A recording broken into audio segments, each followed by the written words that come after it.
IGNOU MPS 001 political theory के ऐसे important questions जो आपके एग्जाम्स में आने वाले हैं, वो सारे क्वेश्चन आज के इस वीडियो में मैं आपको बताने वाला हूं। इस वीडियो को एंड तक जरूर देखना ताकि कोई भी टॉपिक आपसे मिस ना हो जाए। मैं मनीष वर्मा, आप सभी का स्वागत है हमारे चैनल पे। सबसे पहले आपको मैं ये बता दूं, जिन भी स्टूडेंट्स ने हमारे नोट्स को डाउनलोड किया है वो क्वेश्चन और आज के इस वीडियो में जो बताने जा रहा हूं ये क्वेश्चन थोड़ा अलग होगा, क्योंकि 2023 के अकॉर्डिंग पहले मैंने एनालाइज किया है और इसके बाद एक और क्वेश्चन बनाया है। तो वो एक बार पढ़ लेने के बाद, इस टॉपिक को समझ लेने के बाद आपका एक भी क्वेश्चन एग्जाम में नहीं छूटेगा, इसकी गारंटी देता हूं मैं। तो टॉपिक को स्टार्ट करते हैं, जिसमें फर्स्ट क्वेश्चन है हमारा, राजनीतिक सिद्धांत क्या है? आधुनिक राजनीतिक सिद्धांत शास्त्रीय राजनीतिक सिद्धांत से कैसे अलग है? पहले आपको क्वेश्चन समझना है, देन आपको आंसर लिखना है। अगर आप देखोगे तो इस क्वेश्चन में फर्स्ट पोर्शन में यही पूछा गया है कि राजनीतिक सिद्धांत का मतलब क्या होता है। इससे पहले हमें यह समझना होगा कि ये दोनों वर्ड अलग अलग हैं, तो क्यों ना पहले हम दोनों को अलग अलग समझें। पहले हम समझते हैं राजनीतिक का मतलब।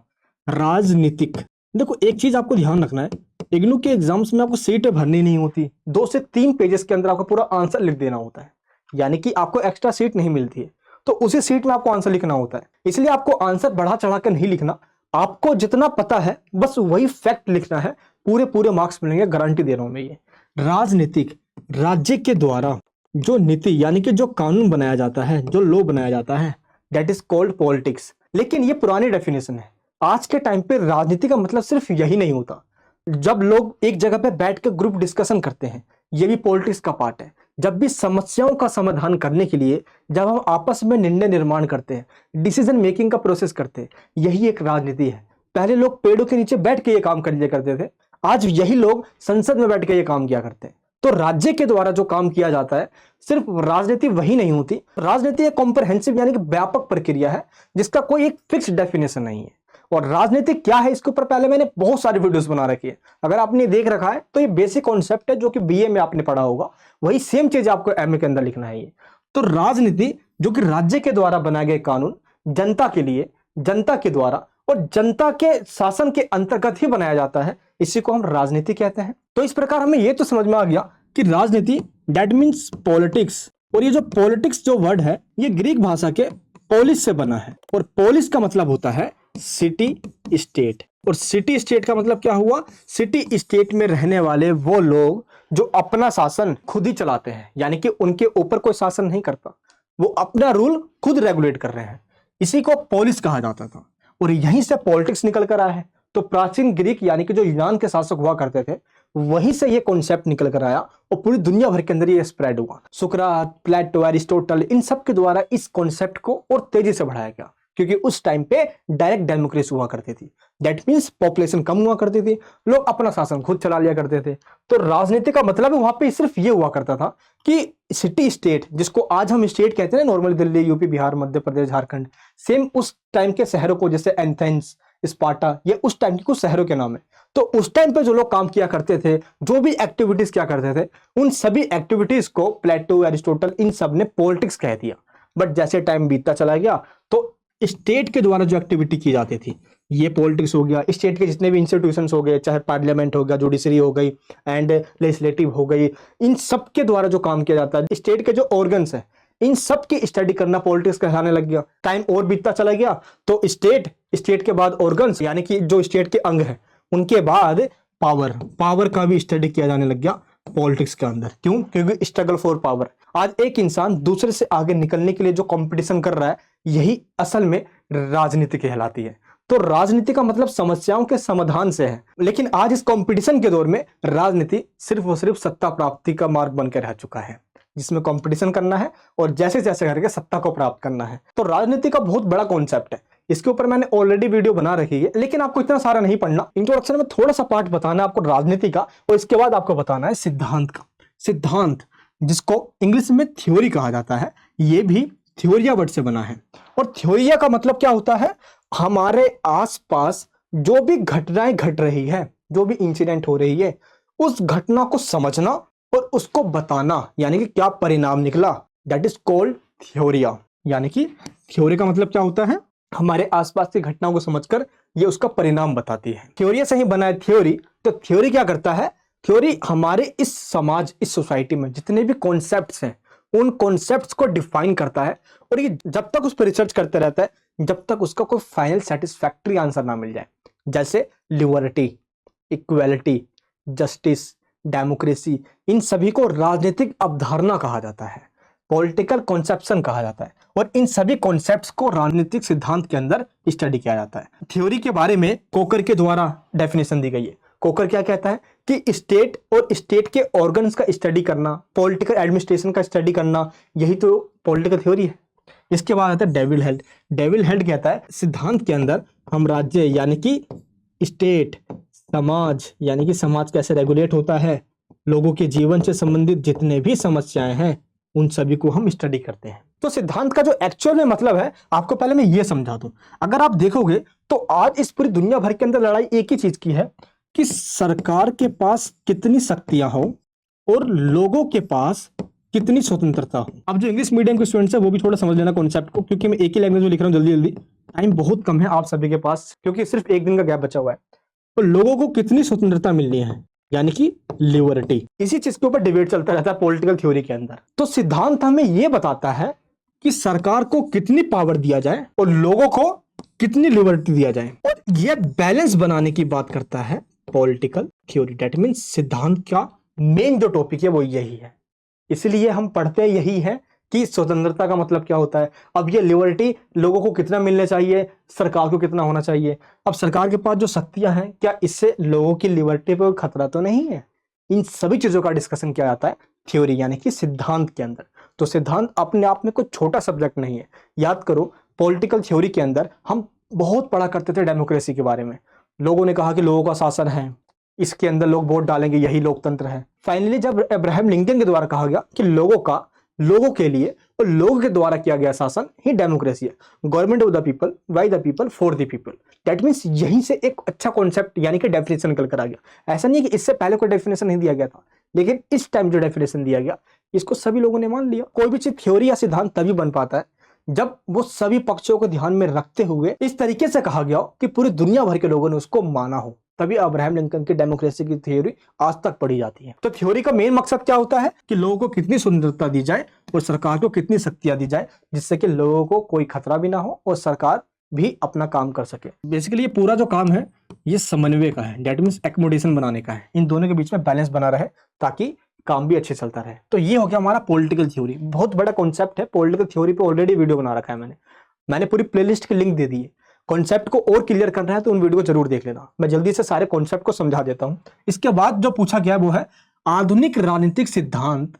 शास्त्रीय का मतलब होता है पुराना, एंशियंट, क्लासिकल। शास्त्रीय राजनीतिक सिद्धांत से कैसे अलग है। शास्त्रीय जो मैंने आपको बताया अभी पुराना, और आधुनिक से कैसे अलग है, पहले हम ये समझते हैं। देखिए क्लासिकल का पहले हम समझते हैं। क्लासिकल उस टाइम की बात हो रही है जब प्लेटो का दौर हुआ करता था, और प्लेटो का दौर, सुकरात का, एरिस्टोटल का। इस टाइम पे क्या था कि राज्य और राजनीति के अंदर लोग अपना शासन खुद ही किया करते थे। दैट मीन्स डायरेक्ट डेमोक्रेसी थी।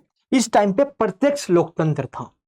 राजनीतिक सिद्धांत के अंदर सिर्फ राज्य को ही महत्व दिया जाता था। दैट मीन्स स्टेट को ही इंपॉर्टेंस दिया जाता था। जो भी है स्टेट है, स्टेट के अलावा और कुछ है ही नहीं। स्टेट सबसे ज्यादा इंपॉर्टेंट है। तो एंशिएंट टाइम में क्या हो रहा है इसके ऊपर बात नहीं की जाती थी, क्या होना चाहिए इसके ऊपर बात की जाती थी। ऐसा क्यों? क्योंकि सुकरात, प्लेटो ये सब एक फिलोसफर रहे हैं, और उस टाइम के फिलोसफर के द्वारा जो फिलोसफी दी जाती थी वो फिलोसफी इसलिए कहलाती थी क्योंकि उस टाइम की समाज की समस्याओं के अकॉर्डिंग वो सभी थ्योरीज दी जाती थी। जैसे कि एक राजा कैसा होना चाहिए, एक राज्य कैसा होना चाहिए, राज्य को कौन कौन से पावर मिलनी चाहिए, और राज्य क्या काम नहीं कर सकता, इन सभी के ऊपर बात की जाती थी। दैट मीन्स जो भी बात होती थी उसमें चाहिए वर्ड जरूर आता था। इसलिए पहले क्या होता था, आइडियलिज्म की बात की जाती थी, फिलोसफी की बात की जाती थी, प्रैक्टिकली कम और थियोरिटिकल चीजें ज्यादा। और इन सब के द्वारा जो बातें कही गई, दैट मीन्स कह सकते हो कि या तो वो इंप्लीमेंट नहीं हो पाई या वो सिर्फ सपनों की दुनिया बन के रह गई। और क्लासिकल टाइम पे स्टेट को ज्यादा इंपॉर्टेंस दिया गया, लोगों को कम, क्योंकि डायरेक्ट डेमोक्रेसी। जैसे टाइम बीतता चला गया, अब क्लासिकल से आ गए हम मॉडर्न टाइम में, यानी कि आधुनिक राजनीतिक सिद्धांत में। आधुनिक राजनीतिक सिद्धांत, मॉडर्न पॉलिटिकल थ्योरी में क्या हुआ, क्या होना चाहिए के साथ साथ क्या हो रहा है इसके ऊपर बात की जाने लग गई। वर्ल्ड वॉर सेकंड के बाद ये और तेजी से बढ़ गया 1945 के बाद। समस्याओं के समाधान के ऊपर इस तरीके से बात की गई ताकि प्रैक्टिकली चीजों पे और स्टेट को कम, लोगों की इंडिविजुअल लिबर्टी पर ज्यादा जोर दिया गया।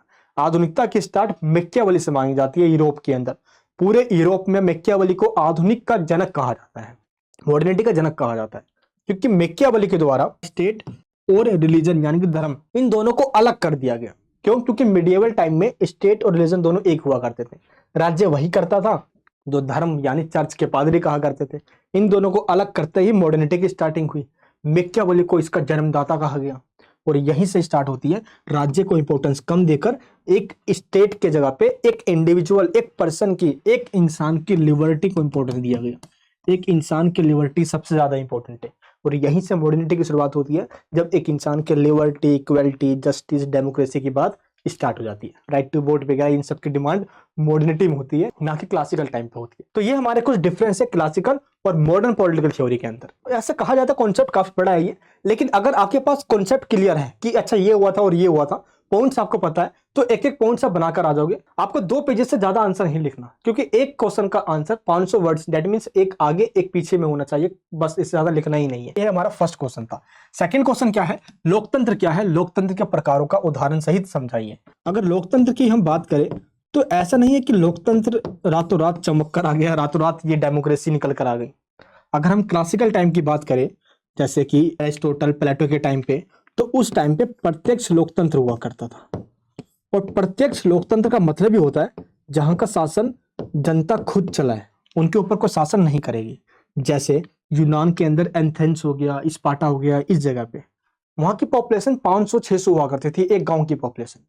तो लोग खुद ही बैठ के शासन चला लिया करते थे। आज तो एक गांव की पॉपुलेशन ही 3 से 4 लाख होती है, तो ये तो पॉसिबल है नहीं आज तो। इसीलिए डेमोक्रेसी के 2 प्रकार होते हैं। पहला प्रत्यक्ष लोकतंत्र, जो कि पहले हुआ करता था, यानी कि डायरेक्ट डेमोक्रेसी, और जो दूसरा है वो है इनडायरेक्ट डेमोक्रेसी, जिसको हम कहते हैं अप्रत्यक्ष लोकतंत्र। अप्रत्यक्ष लोकतंत्र को प्रतिनिधित्व लोकतांत्रिक शासन कहा जाता है, रिप्रेजेंटेटिव डेमोक्रेटिक रूल भी कहा जाता है, क्योंकि इसके अंदर जनता खुद शासन ना करके अपने रिप्रेजेंटेटिव, दैट मीन्स अपने नेताओं का चुनाव करती है, और वो नेता चुनकर जो आते हैं वही देश को चलाते हैं। जनता ने ही इस नेता को चुना है, दैट मीन्स ये नेता शासन कर रहा है, तो इसका मतलब जनता ही शासन कर रही है, क्योंकि जनता ने अपनी सहमति दे रखी है। तो डायरेक्ट और इनडायरेक्ट डेमोक्रेसी का पूरा कॉन्सेप्ट समझाना है इसके अंदर, और डेमोक्रेसी के बारे में बताना है एंशिएंट टाइम से लेकर, फिर अब्राहम लिंकन के द्वारा जो डेफिनेशन दी गई, फिर मॉडर्निटी के टाइम पे डेमोक्रेसी कैसे आया, देशों के अंदर डिमांड हुई, क्योंकि औपनिवेशिक के टाइम पे जब देशों को गुलाम बनाया जा रहा था, तो उस टाइम पे ही ये डिमांड होनी स्टार्ट हो गई थी कि लोकतंत्र से बेहतर कोई शासन नहीं है, क्योंकि इसके अलावा भी और शासन है। जैसे कहा जाए तो मोनार्की सिस्टम, यानी कि राजतंत्र। पूरा यूरोप राजतंत्र का शिकार हुआ पड़ा था। फ्रांस के अंदर लुई 16वां बहुत अत्याचार कर रहा था, तो उसके खिलाफ काफी आंदोलन हुए। 1789 में जब फ्रांस की क्रांति हुई, उसके बाद वहां पे गणतंत्र की स्थापना हुई, यानी कि फ्रांस खुद एक रिपब्लिक स्टेट बना। दुनिया भर के अंदर इक्वालिटी, लिबर्टी, फर्टर्निटी का नारा गया। इससे पहले 1776 में अमेरिका आजाद हो गया था। तो कहीं ना कहीं डेमोक्रेसी का इंपॉर्टेंस मॉडर्न टाइम पे बढ़ता चला गया, लोगों को फंडामेंटल राइट्स मिलने लग गए, डेमोक्रेसी अपने आप में इंपॉर्टेंस हो गया। और इसके बाद राजतंत्र के अंदर क्या होता था? सिर्फ एक इंसान का शासन, राजतंत्र का शासन। अब यहाँ से दिक्कत होने लग गई भाई, एक ही इंसान शासन करेगा तो जाहिर सी बात है कि डिक्टेटरशिप, तानाशाही आ जाएगी। एक इंसान को हटाकर नया जो शासन आया उसको कहा गया कुलीन तंत्र। ऐसा नहीं है कि लोकतंत्र डायरेक्ट आ गया, पहले राजतंत्र आया फिर कुलीन तंत्र आया। कुलीन तंत्र का मतलब क्या होता है? एरिस्टोक्रेसी। इसमें क्या होता है कि इसमें कुछ लोग शासन करते हैं। राजतंत्र में एक इंसान शासन करता है, कुलीन तंत्र में कुछ लोग शासन करते हैं। ये 1% का रूल होता है, ये फ्यू % का रूल होता है। एरिस्टोक्रेसी का मतलब ही होता है जो राजा के साथ रहा करता था। कुलीन तंत्र अभिजात वर्ग, प्रिविलेज्ड क्लास या पैसे वाले लोग कह लो आप, बड़े बड़े लैंडलॉर्ड्स, जमीनों के मालिक। अब क्या हुआ? इन एरिस्टोक्रेसी यानी कि इन कुलीनों के द्वारा राजा से सत्ता छीन ली गई। इन्होंने विद्रोह, रिविलियन कर दिया, और इनके विद्रोह कर देने के बाद अब राजा गया बाढ़ में। अब सारी शक्ति इनके पास आ गई, कुलीन तंत्र के पास, एरिस्टोक्रेसी, पैसे वाले लोगों के पास। और पूरा मिडिएवल पीरियड के अंदर इन्हीं का राज रहा। अब ये शासन करते थे, किसानों से खेती करवाया करते थे, हैवी टैक्स लगाया करते थे। पूरा मिडिएवल एज डार्क एज के नाम से जाना गया, क्योंकि बहुत अत्याचार हुआ करता था, अंधकार में लोगों को रखा जाता था। अब इसके बाद निकल कर आया, जब जनता ऊब गई, फिर जनता ने आंदोलन कर दिया, और इसके बाद निकल कर आया डेमोक्रेसी यानी कि लोकतंत्र। तो दुनिया भर के अंदर देखा जाए तो 3 ही शासन अगर है जो एक्चुअल में है। पहला है राजतंत्र, दूसरा है कुलीन तंत्र यानी कि मोनार्की सिस्टम, एरिस्टोक्रेसी और डेमोक्रेसी। इसके बाद सैनिक तानाशाही जिसको मिलिट्री रूल कहते हैं। तो अलग अलग शासन निकल कर आए हैं। जर्मनी के अंदर नाजीवाद, इटली के अंदर फांसीवाद, अलग अलग शासन के तरीके निकल कर आ गए। लेकिन इन सबको आपको डिस्कस जरूर करना आंसर में, आपका इफेक्टिव आंसर हो जाएगा। कि ऐसा नहीं है कि प्रत्यक्ष और अप्रत्यक्ष पे छोड़ दो। इसके बाद ये सारी चीज आपको डिस्कस करके एक बार बता देना है, सारे टाइप्स आपके क्लियर हो जाएंगे। क्योंकि डेमोक्रेसी अपने आप में एक बहुत बड़ा थ्योरी है। अगर देखा जाए तो वितरणात्मक सिद्धांत हो गया, प्रक्रियात्मक सिद्धांत हो गया। प्रक्रियात्मक में क्या होता है कि डेमोक्रेसी की जो प्रक्रिया इस पे जोड़ दिया जाता है, और वितरणात्मक क्या होता है कि किस तरीके से हम इसके आउटकम, इसके परिणाम पे बल दें, इसका रिजल्ट क्या निकलेगा। तो अपने आप में थ्योरी है, बट जो मैंने आपको इसमें बताया है सिंपल आप यही लिख देना, आसानी से आपके मार्क्स मिल जाएंगे। बट डेमोक्रेसी के अपने कुछ एडवांटेज और डिसएडवांटेज भी है, ये भी बताना है। देखो, डेमोक्रेसी का मतलब होता है रूल ऑफ मेजोरिटी, मेजोरिटी का शासन। लेकिन इसमें खतरा होता है उनको जो माइनॉरिटी में होते हैं, पहला। दूसरा, अक्सर ये देखा जाता है कि जो मेजोरिटी में है वो माइनॉरिटी के ऊपर अपना दबाव बनाते हैं। जैसे श्रीलंका में सिंगलियों ने तमिलों पे किया, तो इस चीज का डर बना रहता है। इसी चीज को आधार बनाकर आपको इसके गुण और दोष बताना है। इसके बाद नेक्स्ट क्वेश्चन है समानता के अलग अलग जो आयाम है, डायमेंशन है। आयाम पूछा जाए या आपसे टाइप्स पूछा जाए, बोथ आर सेम, कंफ्यूज नहीं होना है आपको। डायमेंशंस को ही टाइप्स कहा जाता है political theory, that means equality में। समानता का मतलब क्या होता है? समानता का मतलब ये नहीं है कि सभी के साथ एक समान यानी कि इक्वलिटी से ट्रीट करना। समानता का मतलब ये बिल्कुल नहीं होता, ये एक मिथ है जो हमें अब तक पढ़ाया जा रहा है। समानता का मतलब होता है समान के साथ समान व्यवहार करना और असमान के साथ असमान व्यवहार करना। जो इक्वल है उसके साथ इक्वल ट्रीट करो, और जो इक्वल नहीं है उसके साथ इक्वलिटी के साथ कैसे ट्रीट कर सकते हैं भाई? तो असमान के साथ असमान व्यवहार करना। कैसे? मैं आपको एक एग्जांपल देता हूँ। मान लो ये दो इंसान हैं और इसके भी दो हाथ पैर सही है, इसके भी दो हाथ पैर सही है, अपने ये आराम से काम कर सकते हैं। और सरकार का मान लो कुछ डिस्ट्रीब्यूशन करना है, पैसे बांटना है, कुछ भी करना है, तो सरकार इसको भी 10 रुपए देगी, इसको भी 10 रुपए देगी। भाई यहाँ पे इक्वलिटी है। सरकार क्यों किसी के धर्म जाति के आधार पर भेदभाव करके पैसे देगी भाई? इक्वलिटी के साथ, बिना जाति, धर्म, लिंग, जेंडर इन सब को देखे हुए सरकार इक्वलिटी के साथ जब रिसोर्सेज को डिस्ट्रीब्यूट कर दे, यहाँ पे ये हो गया। दूसरा पॉइंट यहाँ पे आता है, मान लो कि इसके एक पैर में या कहीं पे कोई डिफेक्ट है, मान लो ये फिजिकल डिसेबल बंदा है, तो सरकार इसको 10 देगी और इसको भी 10 देगी, तो कहीं ना कहीं इक्वलिटी नहीं है। अब सरकार क्या करेगी, यहाँ पे इसको 15 रुपीज यानी 15 रुपए देगी। यानी कि समान के साथ तो समान किया गया था और असमान के साथ असमान किया जाएगा। इसी को फाइनली इक्वलिटी कहा जाता है, पहला पॉइंट। दूसरा क्या है, अगर एक क्लासरूम के अंदर अगर 30 बच्चे हैं और समानता का और रूल ये कहता है कि सभी के साथ एक समान व्यवहार किया जाए, और मान लो कि एग्जाम हो गया और एग्जाम होने के बाद सबने एग्जाम भी दे दिया और सभी के मार्क्स एक साथ दिया जाए, क्योंकि इक्वलिटी है ना, और सभी को 100 में से 80 नंबर दे दिया जाए, तो क्या ये इक्वलिटी होगा? अब एक नालायक से नालायक बच्चे को भी 80 दे दो, गधे बच्चों की भी 80 दे दो, जो पढ़ाकू बच्चा उसकी भी 80 दे दो, तो क्या मतलब रह जाएगा एग्जामिनेशन का भाई? इसलिए इसके अंदर योग्यता को भी देखा जाता है। अगर इस जगह पे हम समानता को इंप्लीमेंट कर देते हैं तो रायता फैल जाएगा। इसलिए समानता का मतलब होता है समान के साथ समान व्यवहार करना और असमान के साथ असमान व्यवहार करना। जैसे भारत के अंदर रिजर्वेशन है, अब जिनको रिजर्वेशन दिया जाता है उनके साथ इतिहास में इतना अत्याचार हुआ है उनके साथ, तो कहीं ना कहीं समाज के अंदर, सोसाइटी में एक वर्ग जो काफी बैकवर्ड है, उनको बराबरी का दर्जा मिल सके, सरकार के द्वारा उनको हेल्प दी जाती है। बट ये इकोनॉमिक में वेस्ट होता है, थोड़ा और अच्छा रहता है ये, है ना। ऐसे तो है नहीं सिर्फ एसटी एससी में ही गरीब है, जनरल भी गरीब हो सकते हैं। अब सरकार इसके लिए ईडब्ल्यूएस कैटेगरी लेकर आई भाई। तो इसलिए समानता जो है इसका एक अपवाद है रिजर्वेशन। और रिजर्वेशन सिर्फ भारत में नहीं है, रिजर्वेशन का जो कॉन्सेप्ट है दुनिया के मोस्टली कंट्री के अंदर है। इसको अलग अलग नामों से जाना जाता है। भारत में इसको हम आरक्षण कहते हैं, दुनिया भर के कंट्री के अंदर इसको अफर्मेटिव एक्शन कहते हैं, सकारात्मक कार्रवाई कहते हैं। बस यही डिफरेंस है। तो समानता आपको यही बताना है, जिसको लेकर कई सारे थिंकर्स के व्यूज दिए गए, जैसे वार्कर हो गया, एडमंड वर्क हो गया, डेविड स्टन हो गया। इन सब के थॉट्स आपको जरूर लिख देना है। इन सब ने समानता के ऊपर बात करी है। आंसर में इंट्रोडक्शन लिखने के बाद छोटा सा डायग्राम बनाओ और उसके बाद थिंकर्स के स्टेटमेंट लिख दो, उसके बाद कॉन्सेप्ट लिख दो, एंड में निष्कर्ष लिख दो, आंसर खत्म। इससे ज्यादा कुछ भी नहीं लिखना। इसके बाद समानता के जो प्रकार है, पहला है कानूनी समानता, यानी कि कानूनी रूप से सभी इक्वल है भाई। अब इसमें क्या होता है, कानून के नजरों में सभी एक समान है। कानून कभी भी किसी के साथ धर्म को देखकर, उसके रिलीजन को देखकर, उसके बर्थ प्लेस को देखकर, अमीर गरीब को देखकर किसी के साथ कोई डिस्क्रिमिनेशन नहीं करेगा। इसलिए जो न्याय की मूर्ति होती है उसकी आंखों में पट्टी बांध दिया जाता है। इसके बाद है राजनीतिक समानता, पॉलिटिकल रूप से भी इक्वलिटी होनी चाहिए। अगर आपके पास पूरा अधिकार है कि आप वोट डाल सकते हो, चुनाव में इलेक्शन भी लड़ सकते हो आप, कोई दिक्कत नहीं है। आर्थिक समानता, आपके पास पूरी आजादी है कि आप मन चाहे ऑक्यूपेशन को अपना सकते हो, आपका जो मन करता है वो आप काम कर सकते हो। बस ये काम नहीं कर सकते आप जो स्टेट के द्वारा मना किया गया है, जैसे ड्रग्स हो गया या स्मगलिंग हो गई या अलग चीज जो गैर कानूनी है, वो समझ गए आप। सामाजिक समानता, समाज के अंदर धर्म जाति के आधार पर, ऊंच नीच के आधार पर कोई भेदभाव नहीं किया जाएगा, नहीं रंग के आधार पर। ऐसा नहीं कि काले को काले कह के चढ़ाया जाए जैसे साउथ अफ्रीका में हुआ करता था। तो समाज के अंदर पूरी तरीके से समानता लागू की गई है। तो समानता का ये जो पूरा कॉन्सेप्ट है ये कब से है और कैसे आया, इसका पूरा हिस्टोरिकल बैकग्राउंड बताना होगा। समानता की मांग आखिर हुई क्यों?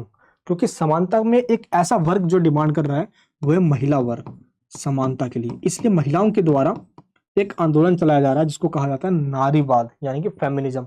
आज वो हर एक इंसान फेमिनिस्ट है जो महिला और पुरुषों में इक्वलिटी की बात करता है। और महिला के द्वारा क्या मांग की जा रही है?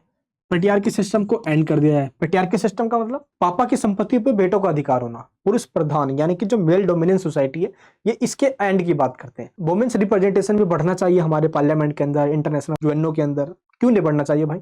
तो महिलाओं के द्वारा यही तो डिमांड की जा रही है।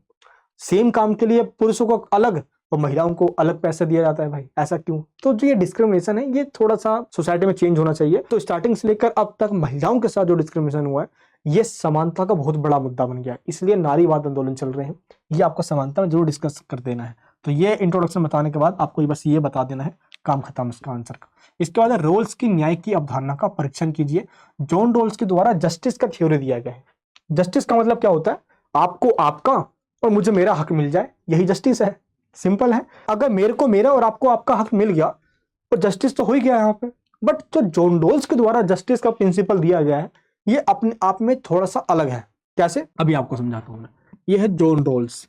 इसकी एक बुक आई थी, अ थ्योरी ऑफ जस्टिस। कब आई थी? 1971 में आई थी। और इस बुक के अंदर जॉन रोल्स के द्वारा सिद्धांत दिया गया, न्याय का सिद्धांत, जिसको थ्योरी ऑफ जस्टिस कहा जाता है। इसमें इसने 3 प्रिंसिपल दिए। पहला प्रिंसिपल क्या था कि फंडामेंटल लिबर्टी, यानी कि सभी को स्वतंत्रता मिलनी चाहिए। अब वो चाहे कोई भी हो, स्वतंत्रता तो सभी के पास होनी चाहिए। इसने एक इंडिविजुअल की लिबर्टी पे बहुत ज्यादा जोर दिया है, क्योंकि जॉन रोल्स अपने आप में एक उदारवादी विचारक है जो लिबरलिज्म, डेमोक्रेसी, कैपिटलिज्म को प्रमोट करता है और स्टेट का जो इंटरफेयर है इसको कम से कम करने की बात करता है। अगर स्टेट इंटरफेयर करेगा लोगों के कामों में तो उसकी लिबर्टी खतरे में आ जाएगी। बस स्टेट यानी गवर्नमेंट का काम ही है लोगों को सुरक्षा प्रोवाइड करना, बाकी एक इंसान अपना काम खुद कर लेगा। लेकिन इसके बाद इसने ये भी कहा कि स्टेट सोशल वेलफेयर का भी काम करेगा। अगर स्टेट को लगता है कि ये जो कमजोर वर्ग है इसको आगे लेकर आना है तो यही एक्चुअल में जस्टिस होगा। इसलिए इसने स्टेट को एक सोशल वेलफेयर स्टेट कहा, जो कि सामाजिक कल्याण के लिए लोगों को रोजगार देगा, हेल्थ, डिफेंस, एजुकेशन देगा, सोशल वेलफेयर का कॉन्सेप्ट निकल कर आया। यानी कि इसने लिबर्टी पे बात करी है, स्वतंत्रता पे। दूसरा इसने बात करी है इक्वलिटी पे, दैट मीन सभी के साथ इक्वलिटी का ट्रीट किया जाए, लेकिन समाज में जो सबसे ज्यादा बैकवर्ड है उनके साथ थोड़ा स्पेशल ट्रीट किया जाए। इसलिए इसका जो तीसरा सिद्धांत निकल कर आया वो ये था कि मिनिमम, यानी कि जिसके पास न्यूनतम है, मिनिमम है, उसको मैक्सिमम दिया जाए, जिसके पास न्यूनतम है उसको अधिकतम दिया जाए। मैं एग्जांपल देता हूं। मान लो ये पूरी सोसाइटी है और इस पूरी सोसाइटी के अंदर ये हैं वो सारे लोग, और इन सभी लोगों के अंदर मान लो ये जो लोग हैं ये अपने मस्त है भाई। मान लो कि फुल पैसे वाले लोग, मिडिल क्लास के लोग, कोई दिक्कत नहीं है इनको। और इन लोगों में ये जो लोग हैं ये बैकवर्ड क्लास के लोग हैं, और ये जो बच्चे कुछ लोग हैं इस कोने में जो बिल्कुल हाशिए पे जो बच्चे कुछ लोग हैं ये बिल्कुल ही बैकवर्ड लोग हैं। इसलिए जॉन रोल्स के द्वारा ये कहा गया कि स्टेट को सोसाइटी में जो बैकवर्ड से भी सबसे ज्यादा बैकवर्ड लोग हैं इनकी हेल्प करनी चाहिए, यानी कि इनके पास मिनिमम है, इसलिए एक स्टेट यानी गवर्नमेंट को मिनिमम वालों को मैक्सिमम देना चाहिए। अगर मिनिमम वालों को मैक्सिमम मिल रहा है तो एक्चुअल में यही है जस्टिस, न्याय। अब आगे आपको समझ में जॉन रोल्स ऐसा क्यों कहता है, अब आपको ये भी बता देता हूं मैं। ये देखिए, मान लो ये है साइकिल, ये बात मैं नहीं बता रहा, ये जॉन रोल्स बता रहा है, ठीक है। साइकिल की मैं इमेज बना देता हूँ यहाँ पे। इमेज कैसे बनाऊं यार? ठीक है, समझ आना, ये साइकिल है, ठीक है, बच्चा साइकिल चला रहा है, ये पेंडल मार रहा है, ये चैन है। जॉन रोल्स ये कहता है कि जो साइकिल चला रहा है अगर उस साइकिल की चैन की अगर एक कड़ी टूट जाए तो पूरी चैन खराब, पूरी चैन टूट जाएगी। यानी कि पूरी चैन की सिर्फ एक कड़ी के टूट जाने से इसने पूरे चैन पे इंपैक्ट डाला, पूरे प्रभाव डाला। ऐसे ही अगर समाज के अगर पूरे पिछड़े लोगों को छोड़ दिया जाए तो ये इन पूरे समाज पे प्रभाव डालेगी। ये चोरी करेंगे, ये डकैती करेंगे, ये ऐसे इलीगल काम या अनसोशलिस्ट वर्क करने लग जाएंगे जो कि समाज के लिए खतरनाक होगा। इसलिए मिनिमम को मैक्सिमम दो, ये कहता है जॉन रोल्स। इसके बाद इसके कुछ और प्रिंसिपल आया, जैसे कि व्हील ऑफ इग्नोरेंस, यानी कि जॉन रोल्स के द्वारा एक हाइपोथेटिकल कंडीशन के बारे में बताया जाता है कि इंसान एक पर्दे के पीछे होता है, यानी कि जब वो पर्दे के पीछे होता है तो उसके पास क्या है ये भी नहीं पता होता, ना उसकी अपनी कैपेसिटी के बारे में, उसकी क्या एबिलिटी है कुछ भी नहीं पता, उसके पास बुद्धि है ये भी नहीं पता, और ना ही उसको कुछ चाहिए होता है। लेकिन जैसे ही धीरे धीरे करके जब उनके बीच में ही पॉपुलेशन बढ़ने लग जाती है तो वो एक कॉन्ट्रैक्ट करते हैं और आपस में लोग मिलकर स्टेट को बनाते हैं। और स्टेट को बनाया ही इसलिए जाता है ताकि स्टेट क्या कर सके, रिसोर्सेस का जो संसाधन है उन संसाधन का वितरण कर सके, संसाधन का बंटवारा कर सके। तो जो न्याय का सिद्धांत है बेसिकली जॉन रोल्स का, वो वितरण पर आधारित। पहला तो इसने स्वतंत्रता लिबर्टी पर जोर दिया। दूसरा ये कहता है यहाँ पे आपको मैंने बताया था इक्वलिटी के साथ मिनिमम को मैक्सिमम मिलना चाहिए। ये बताता है यहाँ पे कि पुनः वितरण होना चाहिए। पुनः वितरण का मतलब क्या होता है, रीडिस्ट्रीब्यूशन होना चाहिए। अगर ये हो रहा है तो समझ लो जस्टिस होगा, क्योंकि जब व्हील ऑफ इग्नोरेंस में लोग रह रहे थे तो उनको कुछ पता नहीं था। जैसे ये पर्दा हटा तो लोगों को भी रिसोर्सेज चाहिए भाई। अब जो बैकवर्ड है तो हाशिए पे है, उनको और खतरा है। इसलिए जॉन रोल्स क्या कहता है कि पुनः वितरण का थ्योरी अपनाना चाहिए, क्योंकि पूरी सोसाइटी के अंदर दो गुड्स है। पहला जो गुड्स है वो है सोशल गुड्स, सामाजिक पदार्थ, और दूसरा है नेचुरल गुड्स यानी कि प्राकृतिक पदार्थ। सामाजिक यानी कि सोशल गुड्स में कौन से गुड्स आते हैं, जो हम यूज करते हैं डेली यूजेस में, रोटी कपड़ा मकान खाना घर जो हम पहनते हैं, ये सब चीजें आ जाता है। सरकार की संस्थाएं, सरकार के द्वारा जो प्रोवाइड किया जा रहा है, ये सब कुछ होता है हमारा सोशल गुड, यानी कि जो समाज से हमें मिलना है, चाहे सम्मान है रिस्पेक्ट है, ये सब चीज। और जो नेचुरल गुड्स है जो कि नेचुरली है और नेचर ने हमें दिया है, अब वो चाहे पेड़ हो गए फल फ्रूट्स हो गए ये सब चीजें, ठीक है। अब जो नेचर हमें दे रहा है ये तो बाय नेचुरली है, अब उसके ऊपर इंसान का कंट्रोल तो है नहीं। लेकिन जो सोशल गुड है सरकार को इसको रीडिस्ट्रीब्यूट करना है, तभी सोसाइटी में जस्टिस आएगी। अब यहीं पे वो बताता है अपने हाइपोथेटिकल कंडीशन के बारे में। जब व्हील ऑफ इग्नोरेंस में लोग रह रहे थे पर्दे के पीछे, तो सभी लोगों को मौका दिया गया, भाई जो आपके पास योग्यता उस योग्यता के अकॉर्डिंग काम करो। लोगों ने काम करना स्टार्ट किया। अब जिसने जितना इकट्ठा कर लिया वो कुछ पैसे वाले लोग बन गए, जो नहीं कर पाया वो बेचारे गरीब रह गए। इसलिए आगे चल के ये कहता है जॉन रोल्स कि सोसाइटी में अगर ऐसी कंडीशन बनी रहेगी, जो गरीबों में सबसे गरीब रह जाएगा, तो ये खतरनाक साबित होगा। इसलिए जो अमीर हैं, जो रिच हैं, इनके ऊपर हैवी टैक्स लगाए सरकार और इनसे पैसा लेकर इन गरीबों को दे दे, जो गरीब लोग हैं, पुअर लोग हैं। वास्तव में यही एक जस्टिस कहलाएगी।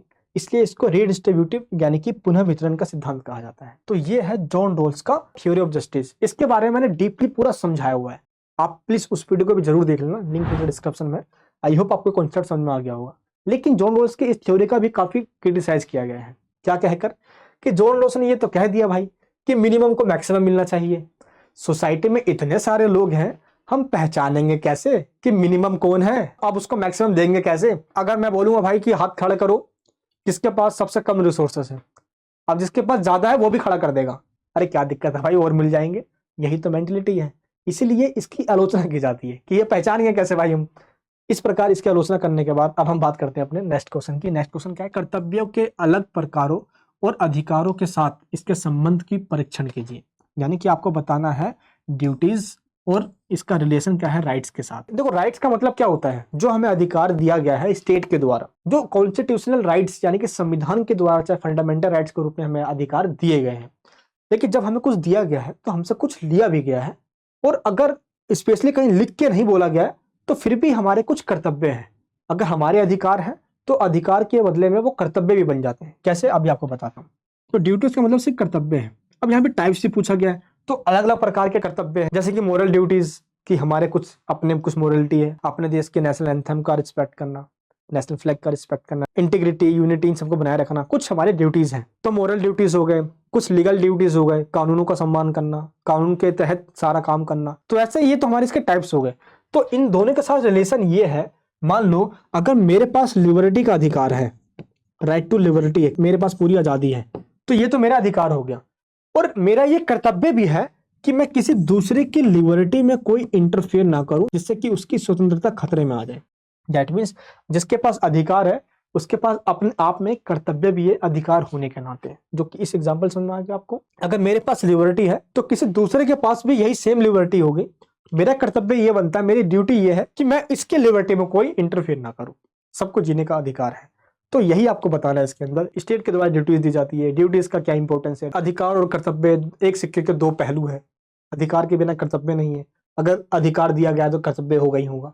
यही आपको रेफरेंस के अंदर बताना है। नेक्स्ट क्वेश्चन है, संप्रभुता को परिभाषित कीजिए और ऑस्टिन की संप्रभुता की अवधारणा पर बहुलतावादी हमले का आलोचनात्मक परीक्षण कीजिए। आपको इसमें संप्रभुता के बारे में बताना है, सॉवरेनिटी के बारे में बताना है, और इसके बाद आपका प्लुरलिस्ट के द्वारा जो इसकी आलोचना की गई है बहुलतावादियों के द्वारा, ये बताना है। देखो, सबसे पहले ऑस्टिन के द्वारा जो विचार बताए गए है संप्रभुता के ऊपर, वो बताए गई है ऑस्टिन के द्वारा अपनी बुक के अंदर, और इस बुक का नाम क्या था? The province of jurisprudence determined 1832 में ये बुक आई थी, और इस बुक के अंदर ऑस्टिन के द्वारा अपने विचार दी गई थी संप्रभुता के बारे में। तो संप्रभुता का मतलब क्या होता है, पहले आपको मैं ये बता देता हूँ, जिसको हम कहते हैं सोवरेनिटी। देखिए, सबसे पहले सोवरेनिटी की अगर हम बात करते हैं तो इसका मतलब सिंपल होता है आज़ादी, और आज़ादी दो तरीके की होती है किसी भी एक देश के लिए। कैसे? अगर हम इंडिया की बात करें तो एक होता है इंटरनल, हमारे अपने खुद के देश के अंदर, और एक होता है एक्सटर्नल, देश के बाहर। इंटरनल और एक्सटर्नल, आंतरिक और बाहरी रूप से जब एक देश पूरे तरीके से स्वतंत्र हो, आजाद हो, उसको कहा जाता है सोवरेनिटी। जैसे कि हम भारत की ही बात करें, और भारत को जब आजादी मिली 1947 में, तो उस टाइम पे भारत को नेशन स्टेट कहा गया, और इससे पहले भारत को ब्रिटिश स्टेट कहा जाता था। क्यों? क्योंकि भारत अंग्रेजों का गुलाम हुआ करता था। भारत एक सोवरेन कंट्री नहीं था। भारत के जितने भी डिसीजन हुआ करते थे वो अंग्रेज यानी कि इंग्लैंड लिया करता था। इसलिए 1947 से भारत की कंडीशन हुआ करती थी एक गुलाम की। इसलिए भारत को एक सोवरेन स्टेट यानी कि एक आजाद कंट्री ना कहकर भारत को ब्रिटिश स्टेट कहा जाता था। जैसे ही भारत को आजादी मिल गई 1947 में, भारत बन गया एक नेशन स्टेट। और नेशन स्टेट का मतलब क्या होता है? जो इंटरनल और एक्सटर्नल, अपने देश में आंतरिक और बाहरी रूप से स्वतंत्र हो, और एक स्टेट जो चार एलिमेंट्स को मिलाकर बना हुआ है। पहला पॉपुलेशन यानी कि जनसंख्या, दूसरी लैंड यानी कि जमीन, तीसरी गवर्नमेंट यानी कि सरकार, चौथी सोवरेनिटी दैट मींस संप्रभुता। एक स्टेट के जो चार एलिमेंट्स हैं, उन चारों एलिमेंट्स में से तीन तो हमारे पास थे आजादी से पहले, लेकिन आजादी के बाद हमारे पास ये मिल गया, सोवरेनिटी। एक सरकार जो भी डिसीजन लेगी वो जनता उसको मानेगी, उसको फॉलो करेगी। जनता ने ही सरकार को चुना है, और पूरी जो सोवरेनिटी है वो जनता में ही निहित है, जनता के ही अंदर है वो, नो डाउट इसके अंदर। लेकिन जब हम सोवरेनिटी की बात करते हैं पॉलिटिकल थ्योरी में, तो जो हमारी सरकार है, सेंट्रल गवर्नमेंट, इसके ऊपर कोई और नहीं है, ये जनता के इंटरेस्ट को देखते हुए डिसीजन लेगी।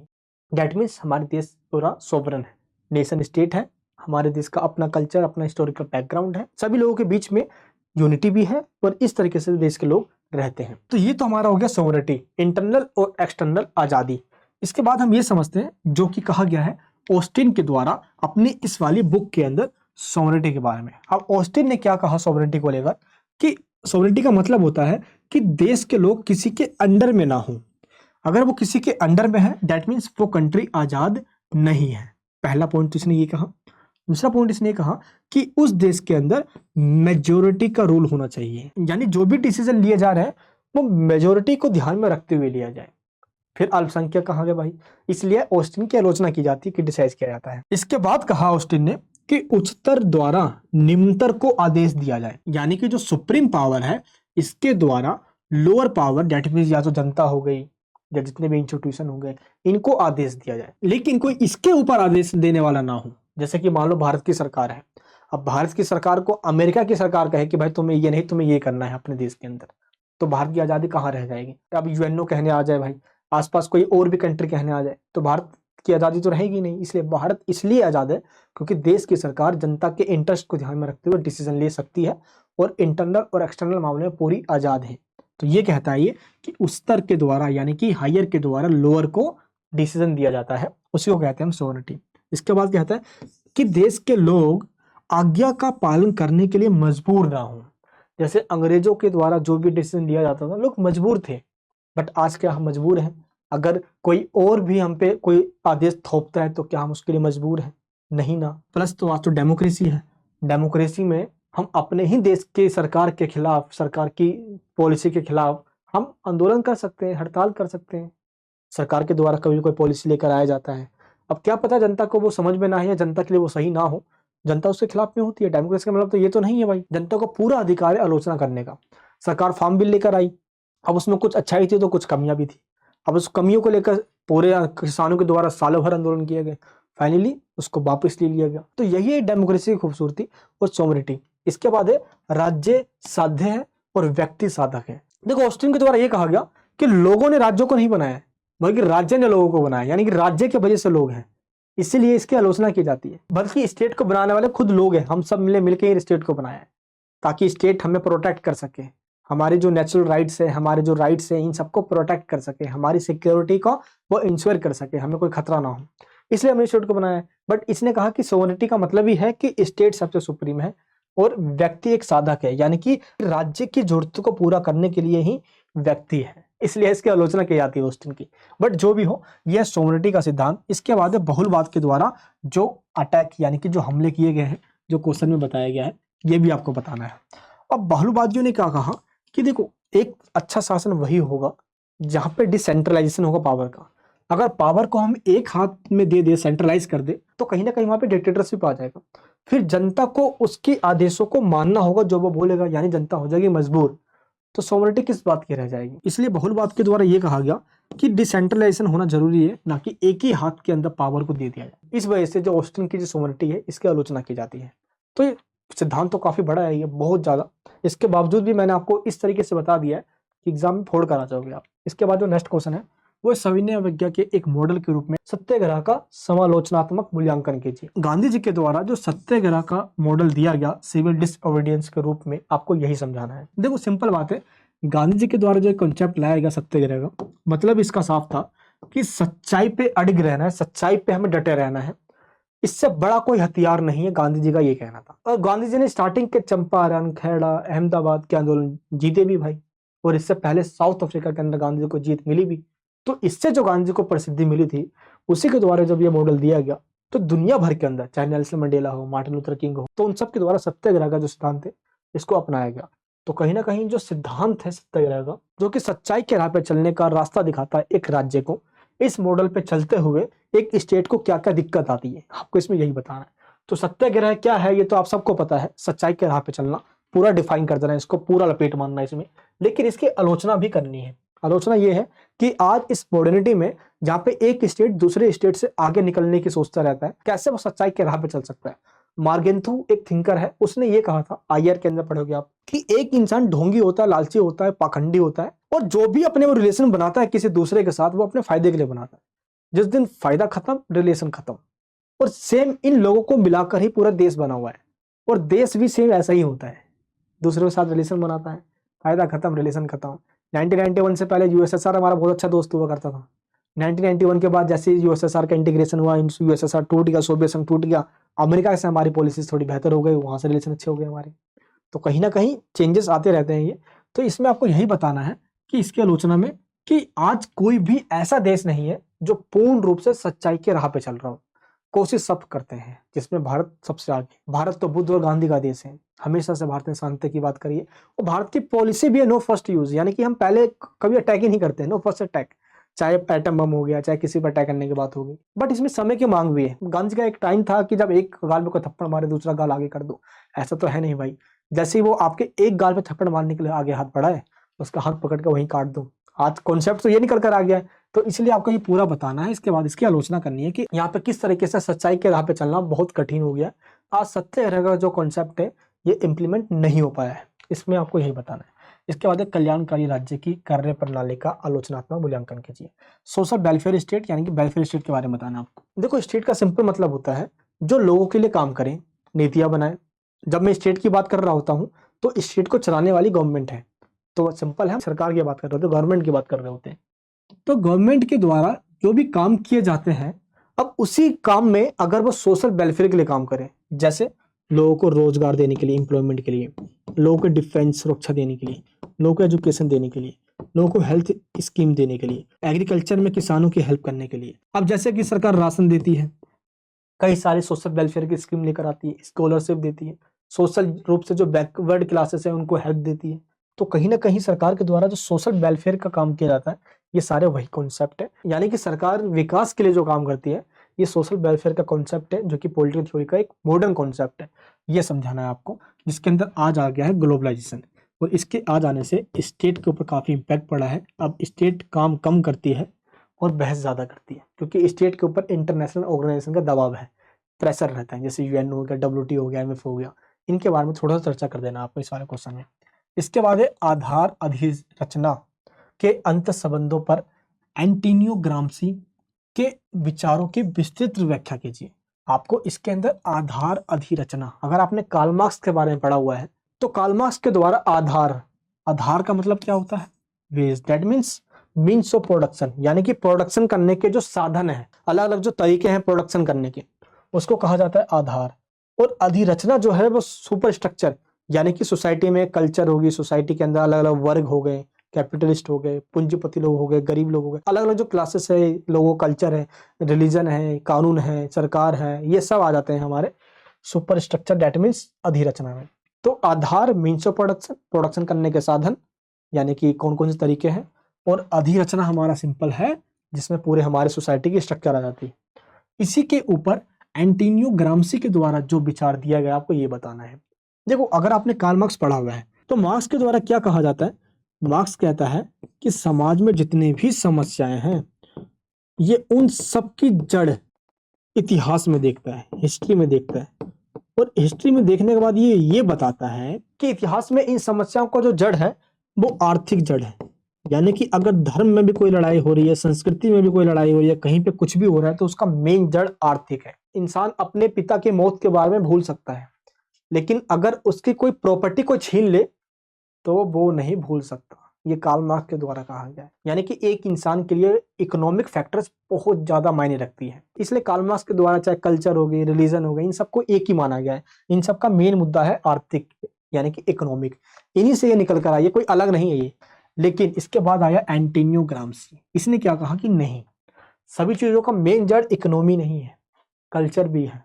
इसलिए इसने कल्चरल को यहाँ पे जोड़ दिया और इसको नया मार्क्सवाद के नाम से जाना है। यानी कि सभी समस्याओं का जड़ जब आर्थिक हो, इसको तो कार्ल मार्क्स ने कहा, और जब आगे चल के इस प्रिंसिपल में चेंज कर दिया एंटोनियो ग्राम्सी ने, और इसने ये कह दिया कि सभी चीजों का जड़ आर्थिक ना होकर सांस्कृतिक भी है, इसका भी उतना ही इंपॉर्टेंस है जितना आर्थिक का है, जिसको कार्ल मार्क्स के द्वारा नेग्लेक्ट किया गया, क्योंकि कार्ल मार्क्स ने हमेशा से सिर्फ इकोनॉमिक फैक्टर्स को ही जोड़ दिया है, और एंटोनियो ग्राम्सी के द्वारा कल्चरल को भी फैक्टर माना गया, रिलीजन को भी फैक्टर माना गया, इन सबको बताया गया।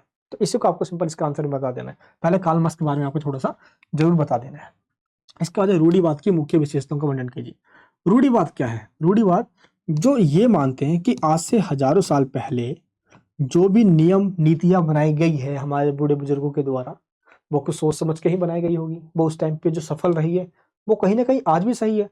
तो 18 सेंचुरी के अंदर यूरोप के अंदर इसी के ऊपर डिबेट स्टार्ट हुआ, क्यों हम चेंजेस करें, चाहे सोशल या इकोनॉमिक चेंजेस, क्यों ना जो पुरानी परंपराएं चली आ रही है उसको ही फॉलो करें, वो सही भी है। और इसलिए यूरोप के अंदर कंजर्वेटिज्म का सिद्धांत आया, और इनके द्वारा कहा गया कि सोसाइटी के अंदर राजनीतिक, सामाजिक और सांस्कृतिक जो चेंजेस हो रहे हैं ये चेंजेस नहीं होने चाहिए। ये 100, 150, 200 सालों बाद कुछ कुछ चेंजेस होने चाहिए, बट जो ये अचानक चेंजेस होते हैं, आंदोलन करते हैं, ये उसके खिलाफ है। ये चेंजेस की बात ना करके ये परंपराओं की बात करते हैं, या ट्रेडिशन की बात करते हैं। अब वो चाहे सच्चाई के राह पे चलना हो, या रिलीजन की बात हो, या संस्कृति यानी कल्चर की बात हो, या रीति रिवाज यानी कस्टम्स की बात हो, इन सब के ऊपर रूढ़िवाद का प्रभाव रहता है। इसके ऊपर डीपली वीडियो मैंने बना रखी, प्लेलिस्ट की जो लिंक दी है उसको एक बार जरूर देख लेना। इसके बाद वैश्विक दुनिया में राजनीतिक सिद्धांतों के सामने क्या क्या चुनौतियां हैं। आज एक नहीं अनेक डेफिनेशन आ चुकी है पॉलिटिकल थ्योरी के बारे में। तो जो फर्स्ट क्वेश्चन बताया उसी का एक नया रूप बता सकते हो आप। इसमें आपको यही बताना है कि क्या क्या चुनौतियां यानी क्या क्या चैलेंजेस आती है। सबसे पहले कि मेन इसमें चैलेंजेस यही है कि सरकार को कितनी पावर दी जाए, लोगों को कितनी लिबर्टी दी जाए, ये कैसे डिसाइड होगा। और इसी पे मेन डिबेट चलता रहता है, और आज तक इसी पे डिबेट चल रहा है। एक अच्छा शासन का तरीका कौन सा है।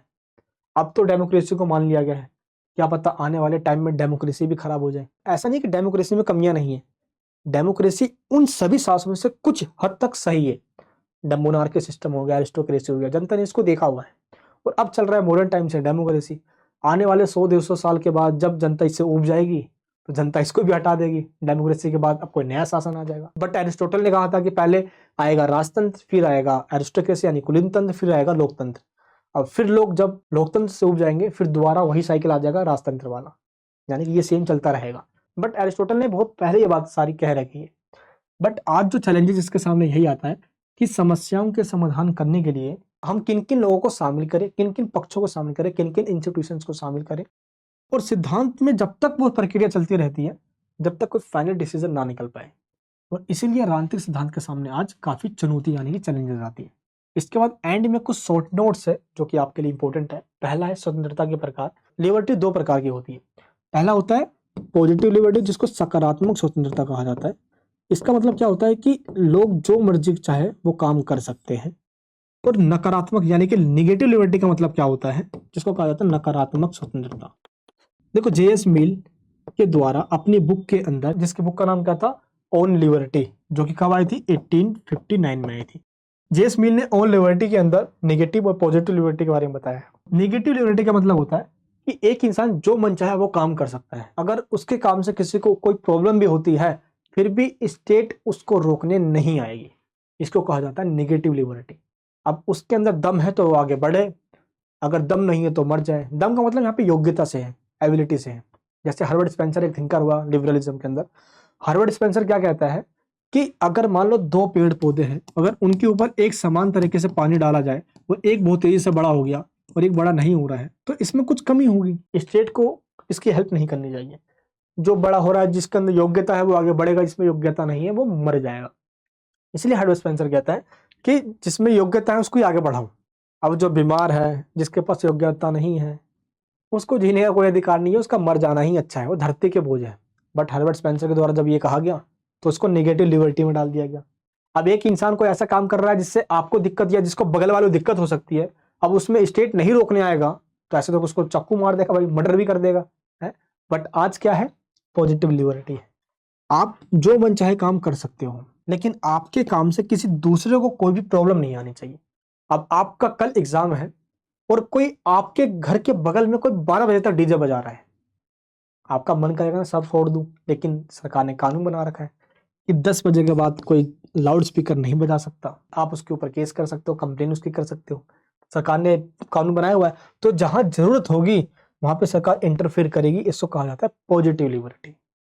अदर रिगार्डिंग और self regarding. That means self regarding का मतलब क्या होता है, अगर कोई आप ऐसा काम करते हो जिसका प्रभाव सिर्फ आप पे पड़ता है, उसको कहा जाता है सेल्फ रिगार्डिंग। तो उसमें सरकार आपको नहीं रोकेगी। अब आप जो काम करना चाहो उसमें सरकार क्यों आपको रोकेगी, दैट्स अप टू यू। जो आप चाहो वो कर सकते हो। सेल्फ रिगार्डिंग जिसका संबंध खुद से हो, स्वयं संबंध।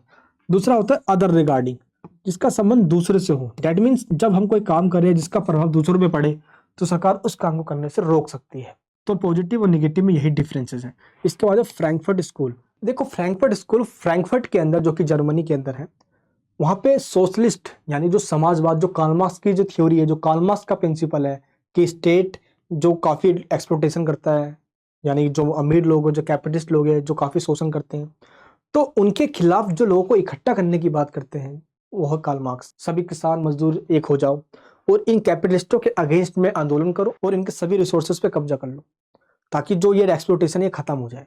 और यहीं से स्टार्ट होता है कार्ल मार्क्स की थ्योरी, जिसमें ये कहता है क्लासलेस और स्टेटलेस, जहाँ पे कोई क्लास ना हो, अमीर गरीब ना हो। इंडस्ट्रियल रेवोल्यूशन के बाद दुनिया भर में जिसके पास पैसा था वो पैसे वाला बन गया, जिसके पास पैसा नहीं था वो और गरीब होता चला गया। इसलिए ये चाहता है क्लासलेस सोसाइटी बनाना, जहाँ पे कोई क्लास ना हो। अगर क्लास खत्म हो गई तो फिर चाहता है ये स्टेटलेस, यानी कि राज्य विहीन और वर्ग विहीन। वर्ग विहीन में कोई वर्ग नहीं होगी और राज्य विहीन में कोई स्टेट नहीं होगा, क्योंकि स्टेट के ऊपर अमीरों का हाथ होता है और ये अमीर लोग और स्टेट यानी गवर्नमेंट मिल गए इन गरीबों का शोषण करते हैं। इसलिए स्टेट को भी खत्म करने की बात करता है। यही है कम्युनिज्म यानी कि साम्यवाद या कार्ल मार्क्स की थ्योरी, जिसको मार्क्सवाद कहा जाता है। स्टेटलेस और क्लासलेस, राज्य विहीन और वर्ग विहीन का सिद्धांत। अब क्या हुआ, फ्रैंकफर्ट यूनिवर्सिटी या फ्रैंकफर्ट स्कूल के अलावा जो जर्मनी के अंदर है, और जितने भी स्टूडेंट्स थे उन सबके द्वारा एक मूवमेंट चलाया गया और इन्होंने एक नए सिरे से, एक नए तरीके से समाज में जो किसानों के साथ, मजदूरों के साथ जो भेदभाव हो रहा है उसके अगेंस्ट में इन्होंने बात उठानी स्टार्ट कर दी, क्योंकि है तो समाजवाद को ही मानने वाले, कार्ल मार्क्स की थ्योरी को ही मानने वाले। और यहीं से इन्होंने साम्यवाद का प्रचार करना स्टार्ट कर दिया। तो कहीं ना कहीं फ्रैंकफर्ट जो स्कूल के जो लोग हैं वो समाजवाद, कार्ल मार्क्स की थ्योरी को मानते थे और समाज में जो हो रहे थे वर्ग संघर्ष, ये जो अत्याचार गरीबों पे, बैकवर्ड क्लासेस पे, इसको लेकर ये आवाज उठा रहे थे। क्योंकि जो कार्ल मार्क्स था वो खुद जर्मनी का रहने वाला था और ये मुद्दा भी जर्मनी में हुआ। इसके बाद हमारे पास बहुसांस्कृतिकवाद, दैट मीन्स मल्टीकल्चरलिज्म, जिनका मानना यह है कि एक नहीं, दुनिया भर में अनेक संस्कृति है, इसलिए सिर्फ एक संस्कृति को ही प्रमोट करना, बाकी संस्कृति को नेग्लेक्ट करना पॉलिटिकल थ्योरी के अंदर बिल्कुल ही गलत है, इसलिए इसकी आलोचना करता है। तो बहुसंस्कृति के बाद सिंपल मतलब है सभी संस्कृतियों, सभी कल्चर का सम्मान करना, ना कि एक कल्चर को बढ़ावा देना। अगर एक ही कल्चर को बढ़ावा देते हैं हम तो सोसाइटी में जो कल्चरल रूप से जो डिफरेंसेस है ये बढ़ जाएंगे, फिर खामे खा स्ट्रगल होना स्टार्ट हो जाएगा। इसलिए ये सभी कल्चर के सम्मान की बात करते हैं। इसके बाद है फांसीवाद, जो कि इटली में जो मुसोलिनी है इसने फांसीवाद का कॉन्सेप्ट लेकर आया। और फांसीवाद का सिंपल मतलब है कि स्टेट दैट मीन्स गवर्नमेंट और मुसोलिनी जो है इसके ऊपर कोई नहीं है। स्टेट की बातों को जो मानने से मना करेगा वह मौत के घाट उसको उतार दिया जाएगा। जैसे जर्मनी के अंदर नाजीवाद हिटलर के द्वारा लाया गया, वैसे इटली के अंदर फांसीवाद मुसोलिनी के द्वारा लाया गया। और इसीलिए फांसीवाद एक आइडियोलॉजी बन गई और सेम नाजीवाद भी एक आइडियोलॉजी बन गई, जो कि जर्मनी में थी नाजीवाद और इटली में थी फांसीवाद। ये आपको बताना है। जहां पे स्टेट को सबसे सुप्रीम रखा जाता है, स्टेट के ऊपर कोई नहीं है और स्टेट के अगेंस्ट में बोलने का अधिकार लोगों के पास नहीं होता, लोगों को लिबर्टी कम होती है यहाँ पे। ये मुसोलिनी का आइडियोलॉजी है। इसके बाद है लिंग और जेंडर पर नारीवाद के विचार। नारीवाद जो समानता की बात करती है, और इनके द्वारा जो थॉट्स दिए गए सेक्स और जेंडर में, आपको इसमें ये बताना है। सबसे पहले सेक्स या जेंडर के बेस पर डिफरेंसेस करना, डिस्क्रिमिनेशन करना, ये सरासर गलत है और इसी के खिलाफ में इन्होंने हमेशा से बात उठाई है, जो कि महिला और पुरुष के बीच में समानता की बात करते हैं। जो जेंडर डिस्क्रिमिनेशन होता है ये नेचुरली किया गया है, बट इसके आधार पे लोगों के द्वारा भेदभाव किया जाता है लड़कियों और लड़कों के बीच में, ये तो गलत है। इसलिए सेक्स या जेंडर के बेस पे जो डिस्क्रिमिनेशन होता है इसको खत्म करने की बात करते हैं। इस आधार पे हमारे जितने भी क्वेश्चन थे यहाँ पे खत्म हो जाता है। तो जो मैंने क्वेश्चन बताया जिन चैप्टर से, यही चैप्टर आपके इंपॉर्टेंट है। और अगर आपने नोट्स नहीं लिया तो नोट्स को जरूर ले लेना, इसकी लिंक नीचे वीडियो के डिस्क्रिप्शन बॉक्स में है। ये वीडियो आपको कैसी लगी नीचे मुझे कमेंट बॉक्स में जरूर बताना। ऐसी वीडियोस बनाने में बहुत मेहनत लगती है, तो प्लीज इस वीडियो को सभी जगह शेयर करना। आपके लिए ऐसी और वीडियोस लेकर आऊंगा मैं, ताकि आगे आने वाले एग्जाम्स में आपको कोई प्रॉब्लम ना हो। मिलूंगा नेक्स्ट वीडियो के अंदर। अपना प्यार बनाए रखना। चैनल पर हो तो प्लीज सब्सक्राइब करके बेल आइकन ऑन करना। जय हिंद, जय भारत।